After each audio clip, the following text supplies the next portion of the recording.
Yo hoy lo pienso y lo veo así y digo, ¿y por qué tienes que hacer daño a la persona a la que quieres? ¿Por qué? Silvia se hizo en voz alta esta pregunta, sentada en el salón donde grabamos su entrevista. Silvia, a quien conocéis ya de episodios anteriores y que vivió en el Centro de Recuperación de Mujeres Maltratadas a los 11 años. Si hay algo que se me ha quedado por preguntarle a mi padre, que espero preguntárselo en algún momento. Y esto lo dijo mirando al cielo, pues su padre recordaréis que falleció al poco de ingresar ella en el centro. Es por qué. ¿Qué le daba? ¿Por qué? ¿Por qué así? ¿Qué necesidad tenía para comportarse así? ¿Por qué lo hacía? ¿Qué le llevaba a ello? ¿Por qué? Es que no tiene justificación ninguna, no tiene justificación ninguna. Durante años, los asesinatos machistas se justificaron como crímenes pasionales, cometidos por los arrebatos de los celos propios, entre comillas, del amor. Hoy sabemos que eso no es pasión ni amor, que eso no es querer. Lo sabemos, ¿no? ¿O no? En cualquier caso, seguimos preguntando principalmente a las mujeres por qué no se van, qué habrá hecho para que él le agreda. Y quizá, como dice Silvia, tenemos que cambiar las preguntas por otras dirigidas a los hombres maltratadores. ¿Por qué maltratan? ¿Por qué golpean? ¿Por qué consideran que les corresponde un poder absoluto sobre el derecho a la vida de otra persona? Un poder para decidir si vive o si muere. Si se supone que la sociedad ha avanzado y tenemos leyes modélicas, ¿por qué hay hombres que siguen maltratando a sus parejas o exparejas? La rueda de Duluth, esa que vimos en el episodio sobre los mecanismos del maltrato, y otros modelos de análisis, nos dicen que en el corazón de esta violencia está la necesidad de poder y de control. Pero, ¿por qué necesitan esos hombres el poder y el control? ¿Nacen así? Nadie nace violento. Nadie. No. Los hombres no son así. Los hombres los han hecho así. Y por eso hay algunos que lo son y otros que no lo son. La fundadora del Centro de Recuperación, Ana María Pérez del Campo, tiene 87 años cuando la entrevistó y lleva más de 50 luchando por los derechos de las mujeres. Traigo aquí esto sobre lo que ella insistió varias veces cuando nos conocimos, porque tiene que ver con lo que vamos a explorar hoy. Hablamos de hombres que maltratan, que pegan, que matan a su mujer y a sus hijos.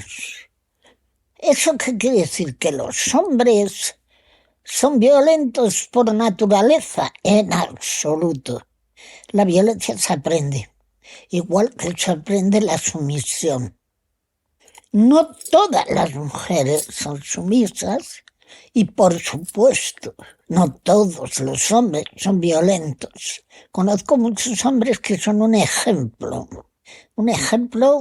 de saber estar, de apoyar a sus mujeres, de atender a sus hijos. Eso hay que dejarlo muy claro, porque si no estaríamos cometiendo una injusticia. No se puede calificar a los hombres como perversos todos. Todos no, pero algunos sí. Muchos sí, demasiados sí.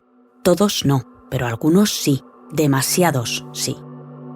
Como dice Ana María, ningún niño nace violento, ninguna niña nace sumisa. Esto se aprende. Y no solo se aprende en la familia. Está claro que la sociedad en la que nacemos y vivimos tiene mucho que ver en todo esto. Al final, la violencia machista es como una semilla que cae en un terreno. Para que pueda crecer, ese terreno lleva siglos siendo abonado para recibir esa semilla, para que no marchite. Las normas que interiorizamos desde la infancia nos predisponen a la violencia o a la sumisión. ¿Y cómo reacciona la sociedad ante la violencia? ¿Qué hace al respecto? De todo esto es de lo que vamos a hablar hoy. Esto es La Casa Grande, un podcast sobre el maltrato y el control coercitivo. Episodio 7, La sociedad. Yo creo que es por la educación que hemos recibido, como que tiene que llegar un momento que tienes que buscar una pareja, que tienes que casarte, que tienes que hacer de tus hijos, tu familia. Es todo algo adquirido. Esta es Mónica, contándome en una de las entrevistas durante su estancia en el centro cómo, según cumplía años, le preguntaban cada vez con más inquietud. Ay, mira, ¿y tú qué pasa? ¿No te vas a casar? Digo, yo no. Porque me decían, porque era mayor ya. me decían con 27 años, pero que es algo como que la gente está todo el tiempo y tienes novio y ¿cuándo te vas a casar? ¿Cuándo vas a tener hijos? O sea, como que es algo que tienes que hacer porque la sociedad te lo va imponiendo y tú lo vas haciendo. O sea, no piensas en ti, estás pensando en el que dirán, en cómo te verán, que hay veces que piensas y dices, no me gusta esto, que quieres parar, pero o sea, es como una ola que te va arrastrando otra vez a meterte ahí, en ese concepto que tiene la gente de lo que, entre comillas, está bien en la sociedad y lo otro no está bien. O sea, no es normal que una mujer esté sola o no es normal que una mujer, ¿sabes?, quiera ser independiente. Era algo que no era normal. Yo no concibía ser independiente toda la vida. Yo tenía que buscar una pareja. Yo tenía que tener una pareja y buscar una pareja que, pues eso, que me quisiera. ¿Así bien? Así, perfecto. Ahora te voy a hacer una pruebita. Ahora, si quieres, habla. Hola, ¿qué tal? Buenas tardes. A ver, dímelo otra vez. Buenas tardes. Vengo a hablar de esta presión social imposible de ignorar con Coral Herrera, una de las docentes que más ha estudiado el mito del amor romántico. Es que el amor romántico a nosotras nos amarga la existencia. Le dedicó su tesis y ha escrito 7 libros sobre el tema. Escuchamos juntas el fragmento de la entrevista con Mónica que acabáis de oír. ¿Te suena todo lo que está describiendo Mónica? Sí, es increíble. Sí, porque a todas nos meten desde pequeñita esa idea de que el amor es la salvación y es la solución a todos tus problemas. Desde pequeñita lo vamos interiorizando, esa idea de que sin un hombre no somos nada, la idea de que somos mitades que necesitan ser completadas. Y de alguna forma también el amor es una droga muy fuerte, ¿no?, que nos hace experimentar unas cosas maravillosas, ¿no?, que de alguna forma, bueno, pues nos convertimos en adictas desde muy, muy pequeñas, sobre todo en tanto en cuanto nos refuerza la idea de que para ser felices tenemos que tener a un hombre. Para Coral, lo primero que hay que tener en cuenta es que una yonki no nace, se hace. Es decir, ninguna mujer nace con esa dependencia romántica. Y es porque nos han educado para ser unas auténticas yonkis del amor, es decir, para vivir todo el tiempo buscando nuestra droga que nos haga felices y que nos haga sentir vivas y nos haga sentir plenas. A las mujeres nos educan para ser unas intensas emocionales, que siempre estemos buscando la pasión, ¿verdad? Desde muy pequeñas nos educan a poner el amor en el centro de nuestras vidas. En sus libros, Coral describe en qué se traduce todo esto. Aquí algunos ejemplos. Para que nos amen tenemos que estar guapas. Por eso, desde pequeñas nos educan para que vivamos obsesionadas con el deseo masculino sobre nuestros cuerpos. La amenaza velada, o no tan velada, es que si no cuidamos nuestra belleza, nos vamos a quedar solas y nadie nos va a querer. También nos enseñan a intentar siempre gustar y agradar a los demás, a ser complacientes, porque así nos aseguraremos de que somos elegidas. En general, se nos educa para amar a los demás, pero no para amarnos a nosotras mismas, ni tampoco para cuidarnos. Desde los primeros juegos, esos muñecos bebés, esos carritos que empujamos y esas cocinitas, se nos pide que cuidemos a los demás, que pensemos en el bienestar de todo el mundo primero y, en último lugar, en el nuestro. Siempre están antes los demás que nosotras. El autocuidado es de egoístas. Si en algún momento anteponemos nuestras necesidades, ahí está la culpa, lista para actuar. Un arma de destrucción masiva de mujeres. Es la descripción que acuñó la escritora mexicana Elena Poniatowska.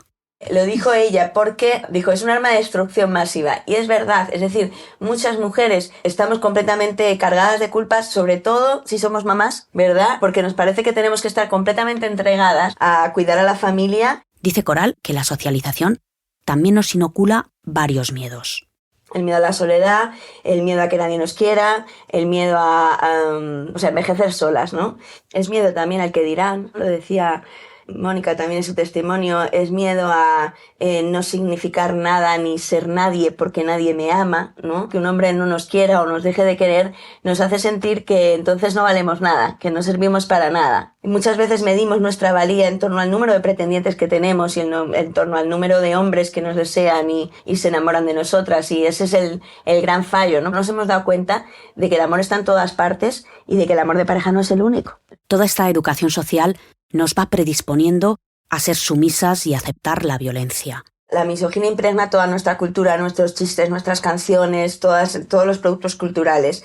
Entonces, nosotras también aprendemos a odiarnos a nosotras mismas y a odiar a las demás mujeres y a no fiarnos de ellas, ¿no? Hay creencias que podemos relacionar directamente con premisas que hemos visto que explican el maltrato, como el depender de la valoración ajena, el aislamiento. No estamos en el nivel de desigualdad que vivieron nuestras abuelas y nuestras madres, pero en nuestra modernidad sigue habiendo muchos esquemas sexistas. Basta con entrar en una juguetería y ver qué está en la sección rosa y qué está en la sección azul. En la sección azul no vamos a encontrar bebés ni cocinitas. Dice Coral que los niños construyen su identidad en torno al rechazo a las mujeres y la oposición a todo lo que tenga que ver con lo femenino. Se les exige constantemente que demuestren su virilidad, aunque les ponga en riesgo. El mayor miedo de cualquier niño es que lo comparen con una niña. A Roberto, otro de nuestros protagonistas, su padre le llamaba nenaza, llorica y maricón. Que desde pequeños les dicen que nosotras no somos de fiar, que las mujeres somos malas, retorcidas, somos malévolas, perversas, somos manipuladoras, ¿sí? Y desde muy pequeños los niños, fíjate, el otro día lo vi en el libro de la selva, ¿vale? Como Balú le dice a Mowgli, el protagonista, que tenga mucho cuidado con las hembras humanas porque somos como las serpientes, somos venenosas. Desde ahí los hombres lo que hacen siempre es defenderse de nosotras o intentar domesticarnos, ¿no? Y por eso no se saben relacionar con nosotras de igual a igual. De alguna manera la cultura lo que ha hecho ha sido romantizar la violencia. O sea, por ejemplo, los raptos de determinadas culturas donde los hombres robaban a las mujeres se consideraban románticos. Matar a una mujer se considera romántico, o suicidarse violentamente por tu amado o tu amada se considera romántico. Es decir, toda nuestra cultura nos repite una y otra vez: los que más se pelean son los que más se desean, los amores reñidos son los más queridos. Del amor al odio hay un paso, ¿verdad? Solamente con estas 3 frases se ve claramente cómo nuestra cultura asume que cuando, pues por ejemplo esta de quien bien te quiere te hará llorar, ¿no? Me parece monstruosa porque no es cierto. Cuando tú quieres a una persona quieres verla bien, no la quieres ver llorando ni la quieres ver sufriendo, ¿no? Que la gente no nos maltrata porque nos quiere. Si por un lado se romantiza la violencia, por otro se usa para la excitación sexual. Aquí hay que recordar que en la actualidad los niños acceden por primera vez a contenidos pornográficos de media a los 8 años y a partir de 14 el consumo es generalizado. Esto según la Agencia de Protección de Datos. Han aprendido a excitarse humillando y haciendo daño a las mujeres. Todas las escenas del porno se basan en la sumisión de la mujer al servicio del hombre. De todo lo que nos vende el amor romántico, le pregunté a Coral cuáles son, en su opinión, los grandes mitos que nos predisponen al maltrato en las relaciones íntimas. Y son estos. 1. Uno es el mito del amor para siempre, del amor eterno. Nos ha hecho mucho daño, tanto a hombres como a mujeres. Primero, porque los hombres se han creído que nosotras no podemos cortar las relaciones y irnos. Y segundo, porque nosotras nos hemos creído que tenemos que estar ahí para toda la vida aguantando, ¿no? 2. La asociación entre amor y sufrir, amor y aguantar, amor y sacrificarse, amor y renunciar. No hay recompensa por sufrir por amor. No hay finales felices de las películas en los que él se da cuenta. No, en la realidad él no se da cuenta. Ese es el mito que más nos ata a las mujeres, la esperanza, ¿verdad? Porque lo vemos en las películas, ¿no? La esperanza de que tenga un final feliz. Y en muchas historias el final no es feliz, sino más bien trágico, ¿no?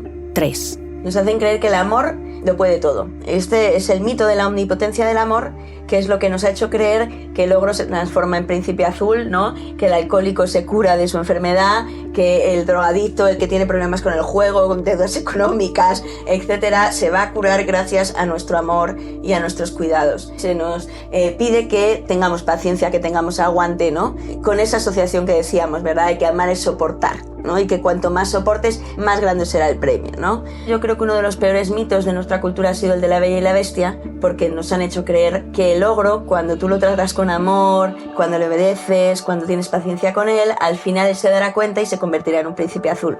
Te amará y te cuidará para siempre. Y hay mujeres que gastan toda su vida, malgastan toda su vida soñando con esa transformación, ¿no? La realidad es que los hombres solo salen de las relaciones de violencia cuando empiezan a trabajárselo, cuando piden ayuda, ¿no? Y cuando, pues cuentan con una guía profesional para ello. Los hombres no cambian mágicamente. Y 4. La idea de que el amor es ciego y que cuando además te llega el amor, tú no puedes hacer nada. Es decir, viene Cupido, te dispara la flecha te envenena el corazón y tú ya estás a merced de ese niñato, ¿verdad?, al lado, que te va a hacer sufrir un montón, ¿no? Siempre he creído que el amor te arrastra, ¿verdad?, como si fuera un tsunami, como si fuera un volcán, como si fuera una ola, ¿no?, o un terremoto, ¿verdad? En nuestra literatura, el amor se representa desde ahí, como si fuera una catástrofe natural de tal magnitud que una no puede hacer nada, más que dejarse llevar por la corriente, ¿no? Entonces, una de las ideas que a mí más me ha ayudado es decir, vamos a ver, yo por la vida no puedo andar ciega, no puedo andar con la venda en los ojos, porque nosotras en el amor nos jugamos mucho. Nos jugamos la salud mental y emocional, nos jugamos la felicidad, el bienestar, pero también nos jugamos la vida.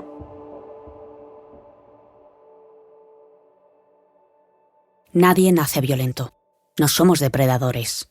Somos seres sociales, necesitados de cariño y conexión. No estamos hechos para matar a nuestros seres queridos, para destruirles. Para poder hacerlo, hay que estar desconectado y disociado de las emociones, anestesiado. Y el proceso para desconectar a los niños, jóvenes y hombres de sus emociones empieza pronto. Investigando para este podcast me encontré con los estudios que ha hecho la psicóloga estadounidense Carol Gilligan y sus dos colegas Judy Chu y Naomi Snyder. Me parecieron muy ilustrativos. Os voy a contar el experimento de Chu. Fue siguiendo la evolución de un grupo de niños. A los 4 y 5 años, su sensibilidad e inteligencia emocional eran palpables. Eran atentos, elocuentes, auténticos y francos, tanto entre ellos como con ella. A medida que crecían y entraban en primaria, la investigadora empezó a ver cómo gradualmente prestaban menos atención y se volvían más distraídos. Eran menos auténticos y ya no tan francos, sino mucho más indirectos, tanto entre ellos como con ella. Los niños son libres de ser más emocionales en la primera infancia, porque nuestra cultura es la única edad a la que se les permite estar total y completamente en contacto con sus sentimientos. Luego eso se acaba. Lo que estaba observando Chu, dice, es esa iniciación en la que los niños aprenden los códigos de la masculinidad. Una masculinidad que para reclamar su superioridad y poder necesita ocultar su vulnerabilidad y suprimir la empatía. Y como decía antes Coral, definirse como lo opuesto a todo lo considerado femenino. Si quieren evitar el rechazo de los demás, tienen que evitar esa cercanía que antes buscaban activamente. Para cuando estaban terminando el bachillerato, la mayoría de los niños a los que Chu siguió en su investigación ya no tenía un amigo del alma, no contaba, no confiaba sus secretos y decía no necesitar intimidad emocional. Continuaban así su aprendizaje sobre cómo ser hombres en un mundo donde eso significa ser emocionalmente estoico e independiente. En definitiva, la iniciación de los niños pasa por perder una gran parte de la conexión con sus emociones. ¿Y las niñas? ¿Qué pasa con las niñas? Bueno, pues también hicieron grupos y siguieron su desarrollo durante periodos de 10 años. En su caso, la crisis de conexión la vivían en la adolescencia, cuando se sentían presionadas a elegir entre tener una voz propia o mantener relaciones sociales. Habiendo sido educadas para complacer, es en esa edad cuando empiezan a ver que si dicen lo que sienten y lo que piensan, pueden convertirse en alguien con quien nadie quiera estar. Pero si no lo dicen, pierden la conexión con ellas mismas, con su voz honesta y auténtica, su deseo, y se convierten en una persona distinta. En su cabeza, la voz de la razón les recordaba que es más seguro no hacer ruido, no ser vista ni escuchada, contarle a la gente la historia que quiere oír en lugar de la historia que saben que es cierta. En definitiva, la iniciación de las niñas pasa por perder la conexión con su voz, pasa por el silenciamiento del yo. La conclusión de estas autoras es que todos estos procesos de pérdida han sido racionalizados, justificados como un sacrificio necesario para crecer, como un paso de la dependencia a la independencia, de una infancia sin filtro a adoptar la cortesía y la consideración necesarias para la convivencia. Pero en realidad ellas creen que estamos asistiendo a otra cosa, a cómo la socialización sexista socava desde muy temprano las relaciones humanas y nos coloca a todos y a todas en una plataforma de salida diferente para encarar el mundo. Para ellos será más difícil conectar con el dolor ajeno y para ellas será más difícil usar su voz para denunciar la injusticia y el maltrato. Son las dos caras de una misma moneda. El autosilenciamiento femenino y el desapego masculino son necesarios para este sistema social basado en una jerarquía.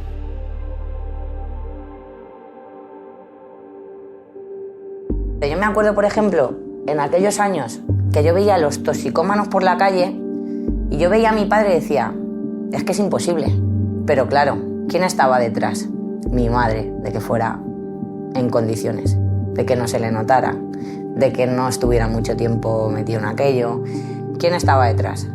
Estaba ella detrás, siempre estaba detrás, siempre. Para que nadie se diera cuenta de que mi padre era toxicómano. Si nosotros nos hemos mudado 200 millones de veces porque nadie supiera que mi padre era toxicómano. Si hoy en día en su familia todavía esto es un tema tabú que no se habla. Cuando yo siempre he dicho que esto nos hubiera ayudado a todos en muchos aspectos. No es cuestión de hacerle una persona mala, es cuestión de contar la realidad de lo que ha pasado. Lo que hemos visto hasta ahora es lo que nos predispone al maltrato en lo individual. Pero luego, como sociedad, hay otros mandatos sociales que hacen posible que la violencia se perpetúe y en gran parte quede impune. Vamos a destacar 3. El primero lo ha ejemplificado hace un minuto Silvia y lo analicé con Belén Nogueiras, psicóloga de la Asociación de Psicoterapia Feminista. El patriarcado, uno de los mandatos que nos dio a las mujeres es guardar la imagen de los varones. Nosotras somos las responsables de su imagen, ¿no? Y de hecho, pero bueno, hasta a nivel de, ¿no? Si un hombre va desplanchado o sucio, no sé qué, la mujer que no le planchó la camisa y no le puso la muda limpia, ¿no? Eso de hace unos años, eso estaba ahí, pero se ve muy claro, es la responsabilidad. Y de guardar la imagen a todos los niveles. Que es que a mí me gusta mucho escuchar a las mujeres mayores. Porque como lo tienen tan claro, no, cásate y ya le cambiarás, ¿no? Que decían las mujeres de antes. Y eso se lo decían explícitamente. Es que bebe mucho, es que está todo el día en el bar. Bueno, es tu responsabilidad. Tú cásate y ya le cambiarás. Tú eres la que le tiene que traer a casa, que deje de ser un borracho. ¿No? Entonces esa idea de yo voy a poderle cambiar, le voy a hacer un hombre más bueno, por el amor, que es lo que nos han vendido, ¿no? Pues que tienen que dar una buena imagen de ellos como padres, como maridos, como parejas, como capaces, como, ¿no? Es potenciar todo ese lugar donde el patriarcado ha colocado a los varones, ¿no? Y de hecho muchos relatos de las mujeres cuando empiezan a hablar de lo que están viviendo en la pareja, casi siempre el discurso es: él es muy bueno, es muy buen padre, pero a veces se pone agresivo. O sea, es que tienes que poner por delante que tú no vas a traicionar ese mandato, ¿no? De guardar su imagen. Porque un mandato dice lo que se debe y no debe hacer. Y si hay algo que las mujeres no deben hacer es cuestionar o avergonzar públicamente a los hombres por su comportamiento. O sea, que es una prohibición que no se ha explicitado muy claramente, pero la aprendemos.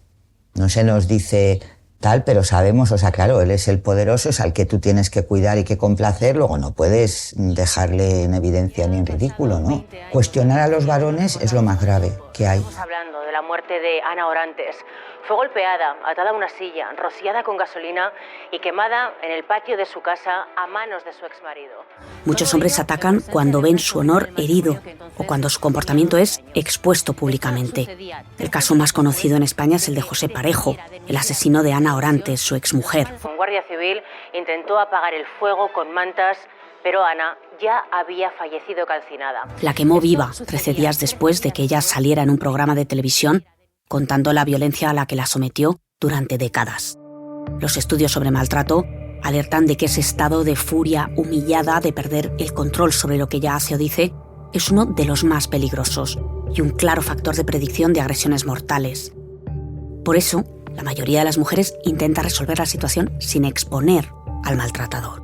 Se cuidan mucho de cómo van a decir. Y es un desgarro cuando empiezan a relatar lo que están viviendo, es también el dolor y el miedo de traicionar de alguna manera ese mandato. ¿Y cómo voy a decir lo que hace ¿no? Porque es gravísimo lo que hace y es horrible lo que hace. Entonces, si yo lo cuento, estoy diciendo que es un monstruo, ¿no?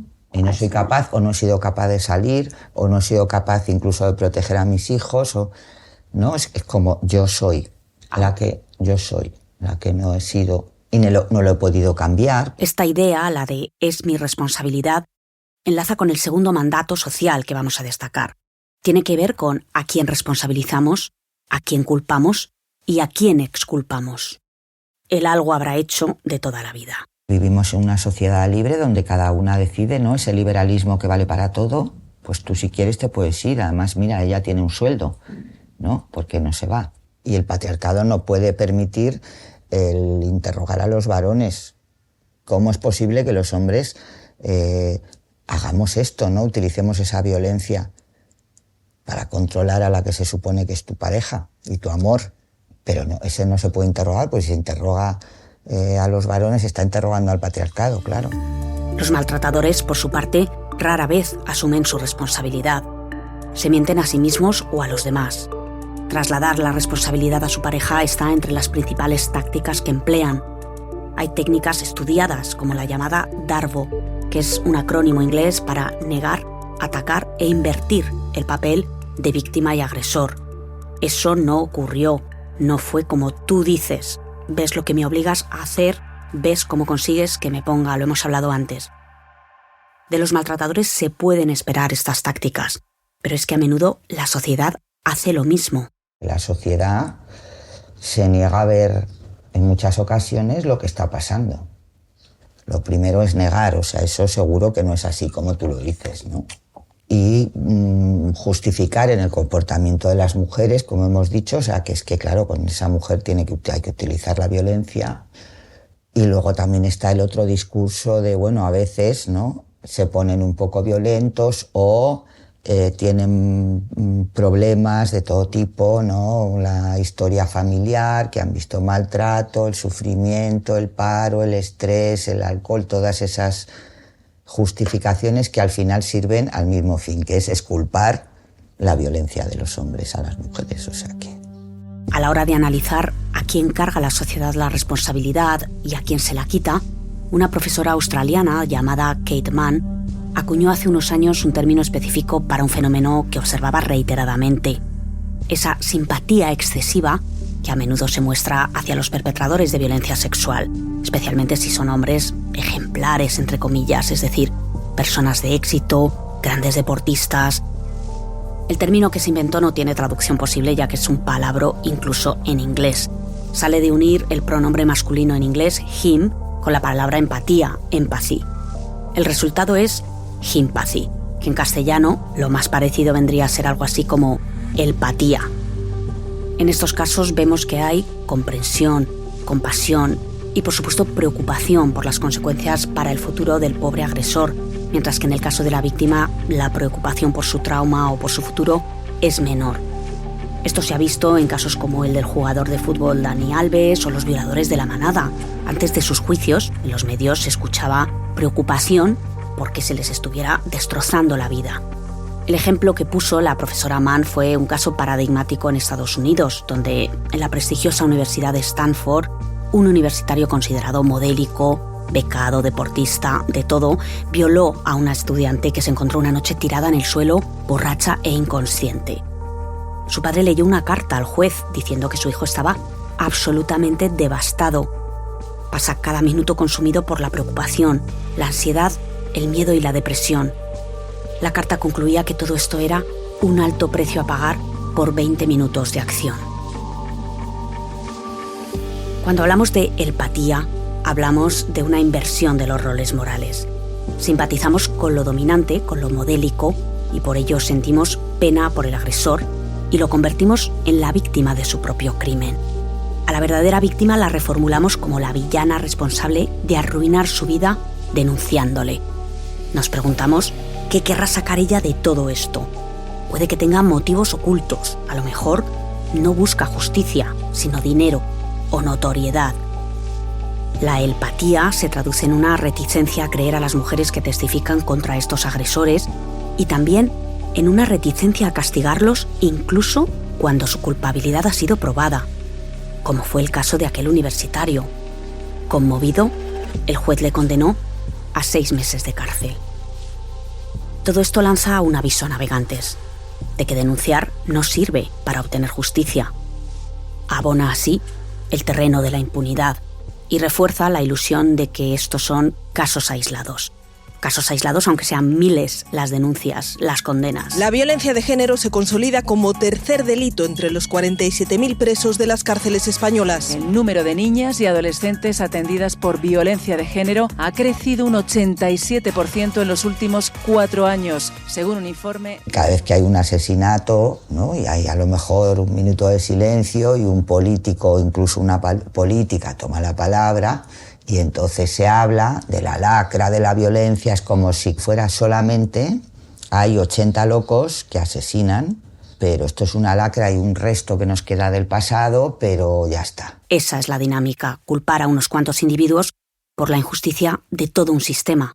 Es muy fácil condonar la violencia, pero no querer ver cómo está extendida de muchas formas sin que llegue al asesinato, claro, y a la violencia física. Entonces es muy fácil decir, bueno, esto es uno que se le fue la mano, uno que está loco, uno que tiene además problemas psiquiátricos. Hay mucha parte de la psicología que lo centra en una cuestión individual, o sea, cómo se puede ver a una persona aislada de la sociedad en la que vive. La realidad es que muchísimos maltratadores están completamente integrados en su sociedad.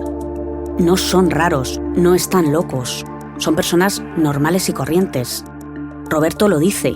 Cuando se lo contaba a sus amigos, no se lo creían. ¿Tu padre? El autor del libro Control Coercitivo dice que la raíz del maltrato no está en un defecto mental, sino en la construcción social de la masculinidad. Para muchos hombres, ejercer violencia no es un placer en sí mismo, pero sí es su forma de ser hombres. Hombres dominantes, una forma validada por su sociedad. Actuar violentamente es la forma más fácil y barata de declarar la hombría. Ellos tienen que mostrar ante los otros hombres que dan la talla como machos.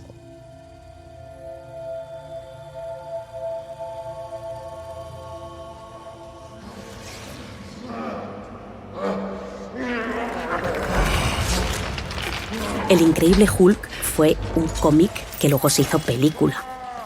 Un ser aparentemente inofensivo, pero que cuando experimenta su ira, se convierte en una criatura de color verde y comete actos violentos. Después de sus agresiones, vuelve a su yo, racional, normal, y, atención, no recuerda sus acciones y, por tanto, no puede asumir la responsabilidad sobre ellas. Con personajes como este, pasamos a la infancia el mensaje de que, para un hombre, el ejercicio de la fuerza brutal y monstruosa es una respuesta viable a todas las situaciones de crisis, que la violencia desenfrenada es aceptable. La psicología dice que cuando se reprime el dolor, se empuja hacia adentro, normalmente a un lugar donde se convierte en rabia, y que esa furia que se ve en tantos hombres abusivos oculta a menudo sentimientos de vergüenza, impotencia y sensación de falla, y al culpar a los demás, abusar de ellos y oprimirlos, pueden recuperar una sensación de poder. El Increíble Hulk se nutre de la desconexión y de la disociación, y como él muchos más, muchos a quienes la disociación les permite perpetrar cómodamente violencia sin sufrir por el daño que infligen. A nosotras nunca nos han dejado expresar la rabia. Nos han dejado llorar siempre, pero no expresar la rabia. A los hombres, al revés. No les dejan llorar y les dejan expresar la ira y la rabia y estallarla contra los demás. Hablé con Coral Herrera del tercer mandato que quiero destacar, la penalización de la rabia de las mujeres. La rabia en los hombres se presenta a menudo como justificable y patriótica, como signo de autoridad, de capacidad para proteger y liderar. Es considerada natural, comprendida, perdonada y hasta exigida para demostrar la hombría. Nosotras cuando expresamos rabia estamos locas, somos un monstruo, somos unas arpías y de alguna forma se nos condena socialmente, o bien acusándonos de ser malvadas o bien acusándonos de estar locas. También otra variante es la histérica, ¿no? La que estalla sin motivo ninguno, ¿verdad? O la amargada. La rabia es antifemenina por excelencia, muy poco atractiva, nos hace feas, es irritante, desagradable.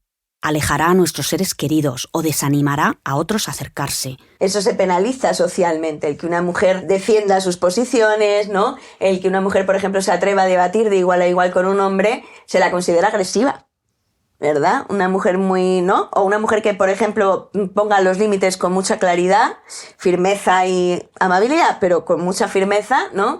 También es vista como una bruja, como una mandona, ¿verdad? Las niñas, que son muy seguras de sí mismas, las llamamos mandonas, ¿no? A las niñas que tienen muy buena autoestima y muy buena relación consigo mismas, nos parecen prepotentes. En cambio, en un hombre no, ¿verdad? En un hombre lo normal es que sea seguro de sí mismo, lo normal es que diga no y ponga límites con firmeza, ¿no? Eso es lo normal en los hombres, pero cuando lo hacemos las mujeres está mal, ¿verdad? Y se nos penaliza por todos lados, como decías tú, cálmate, no te pongas así, no exageres, no es para tanto. Son formas de hacernos ver que estamos exagerando y que nuestros sentimientos no son legítimos. Social prohibitions on their defending themselves or expressing themselves or demanding accountability from the people around them. So I document the ways in which that happens, the ways in which the diversion or suppression or Soraya Chemali ha dedicado un libro entero al tema y varias charlas TED. Destaca cómo, ante esta penalización social, las mujeres aprenden a contenerse, a minimizar la ira, llamándola frustración, impaciencia, irritación, a reducir la tensión, no escalarla, a no discutir, no pelear. Because that's what expressing anger is. You're literally expressing a need. Y qué conveniente todo esto, se dice Chemali, si pensamos que la indignación y la protesta son la semilla de los cambios y de la acción colectiva. Ella dice que la ira sigue siendo la emoción menos aceptable para las niñas y mujeres porque es la primera línea de defensa contra la injusticia. Si ahora viniera una nave alienígena y nos analizara desde una perspectiva antropológica, se preguntarían: ¿cómo han hecho la mitad de la población humana para tener sometida a la otra mitad de manera voluntaria? Entonces habría que explicarles, sí, es por amor. A ninguna nos obligan, ¿verdad?, a vivir sirviendo a un hombre y lo hacemos por amor. Que incluso digamos que nos gusta cuidar, limpiar el polvo, todas esas cosas, ¿no? O sea, que hasta lo hagamos con gusto. Cuanto mejor socializadas estemos, menos violencia tiene que utilizar un varón. La violencia es una herramienta para todos los sistemas de dominación, que la pueden usar o no, pero está ahí como una herramienta. Igual que en el maltrato, además tendemos a identificar la violencia con el maltrato físico, ¿no? Y sabemos que el maltrato físico es el menos frecuente en la vida de las mujeres. O sea que si estamos bien socializadas, nosotras solitas, sin ningún tipo de violencia explícita, vamos a hacer todo lo que se espera de nosotras. Y luego la violencia está ahí para avisar. Ojo, que si te sales... Si te sales es probable que miren para otro lado o que no te crean. Yo te voy a decir que cada vez que eso sucedía en mi casa, yo iba a llamar a cobro revertido a la familia de mi padre a contarle lo que había pasado esa noche. O sea, que eran conscientes totalmente de la situación que había en mi casa. ¿Con cuántos añitos estabas tú llamando? Pues ¿A cobro revertido? 7, 8, 9, 10. Yo aprendí a llamar así a cobro revertido a mi familia y llamaba a mi familia para decirle. Entonces, el silencio eran medias, el silencio era hacia la sociedad. Pero realmente las familias sí sabían en la situación en la que estábamos. Así se cierra el círculo, con ese gran silencio colectivo. Familias y sociedad mimetizándose mutuamente, mostrando el camino del silencio. A callar también se aprende, no nacemos sabiendo. Y terminamos así en el centro de recuperación, donde la psicóloga Claudia comprueba cada día los efectos devastadores del silencio. Eso para mí es lo más dañino. Lo más dañino del trauma es el silencio y la negación del daño. No solo te hago daño, sino que te lo niego. Hago como si no hubiera pasado. Eso es más traumático que ninguna otra cosa. Un silencio que es justo lo que necesita el maltrato para seguir viviendo. Testigos mudos, personas que no tomen partido. Yo veo que la gente no le da la importancia que realmente tiene a la violencia, aunque sea mínima. No le da la importancia, ninguna. Ni nadie hace nada por parar eso. Ya no hacen nada. Nadie. Yo tampoco lo hacía, también te lo digo. O, por ejemplo, mis vecinos que oían violencia, oían eso y tampoco hacía nadie nada. Y yo sé que lo sabían porque por el tono de hablarte, por la esa, yo sé que sabían que algo oían. Claro, se oían las paredes son... Pero nadie hace nada ni nadie te dice nada. Nadie. Nadie hace nada. Nadie te dice nada. Nadie. Esta es la sociedad que todavía hoy se encuentran. Hablar de sociedad y violencia machista daría para un podcast entero o varios. He traído a este episodio algunas reflexiones que me parecen relevantes y que nos ponen deberes a todos y a todas.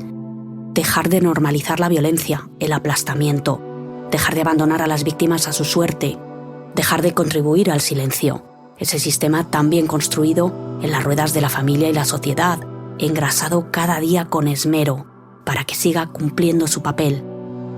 Como sociedad podemos hacerlo, tenemos la fuerza, no estamos desgastándonos en juicios, en superar el trauma, en salir adelante como ellas. No podemos poner sobre los hombros de las víctimas la responsabilidad de cambiar el sistema a golpe de historia personal y de sufrimiento. Bastante hacen con salir, porque salen. En el próximo episodio vamos a ser testigos de ese momento increíble para tantas, la salida de la Casa Grande.